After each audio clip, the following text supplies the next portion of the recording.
Němec. Dobrá křižná přihrávka, která byla jenom sklepnutá na Frolíka. Frolíkova střela, tyč! Jak Plekanec vyjížděl, tak už jsem po očku sledoval, co se děje s Eratem. Teďka sledujete Hudáčka, aha. Hudáček načapal Erata, Erat se díval po té rozehrávce, vůbec nedával pozor. O slovenské hráče myslím, že to byl Bližňák, který to nakonec schytal, byli tam společně se Sekerou. Ještě nahozený Kotouč z rohu. A tyč po střele Blaťáka, který překvapil všechny, včetně brankáře Laca. Mantinelu dál. Slováci hrají podobně jako my ze Švédy, jo. Ne nadarmo je Vladimír Vojtek, český trenér, hrají podobně jako... Teď pozor na Šatana. A Šatan trefuje maličkou mezírku. Slovensko vede 4 minuty a 8 sekund před koncem první třetiny. 1-0. Slováci právě na tomhle ledě a právě v souboji s českou reprezentací. Pojďme se ještě jednou podívat na celou akci, která nevypadala nějak moc nebezpečně, ale tady se Šatan dostal do prostoru a jak ten puk nakonec propadl pod betonem. No, já si myslím, že vedle. Já si taky myslím, že mezi betonem a... Ne, pod betonem. Nedokleknutý levý beton. Ano, levý beton tam nedokázal Jakubko. Rolík. Bylo to Zapaty a teď znovu Miklík. A Kovář špičkou lapačky teď. To je to, co zdobí masku objevu tohoto šampionátu, Jana Laca.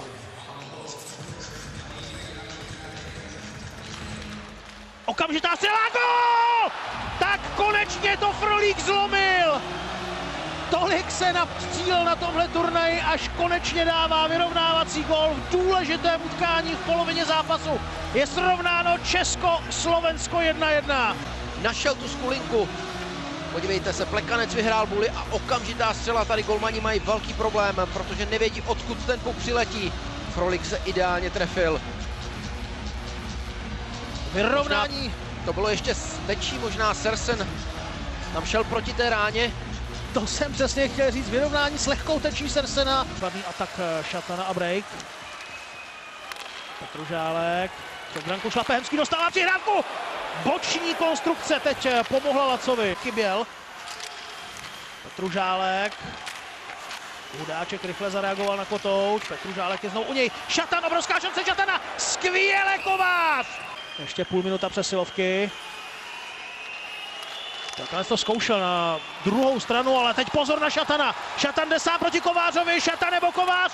Šatan dává druhý gol v dnešním utkání. Slováci v oslabení unikli a Miroslav Šatan po 56 sekundách třetí třetiny znovu vrací Slovensko vedení. Dívejte, tady je Hanzuš, vypíchl to a ještě dokázal přes Plekance přehodit puk v pádu.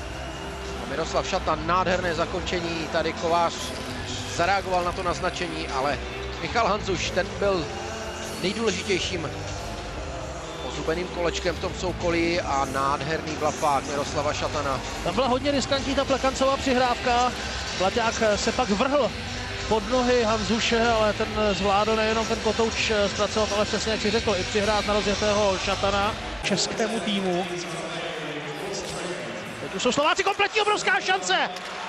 Frolík a ještě jedna Frolíková příležitost a znovu dokázal Lacovi chytat.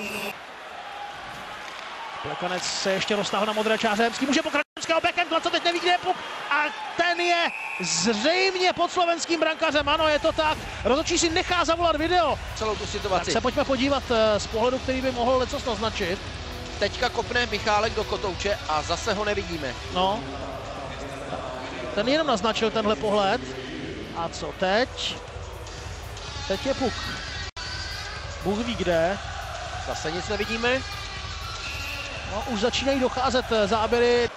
Surový zase jenom vyhazuje. Blaťák. Nakládal. Teď měl problémy se Surovým. Hudáček proti Kovářovi. Slovensko vede 3-1. Hřiště on tam blesku rychle vystartoval. Tady je Blaťák. Nakládal, prohrává ten souboj. Tady to je. Puk se od Surového odrazil. A Hudáček to udělal skvěle, Kovář neměl nejmenší šanci. Sám na bránu zase naznačení a Kovář zůstal zmrzlý v tom svém postoji, nevybrusil. Hudáček 3-1. 15 minut 37 sekund, to je čas, který má teď český tým na to, aby střelil 2 branky a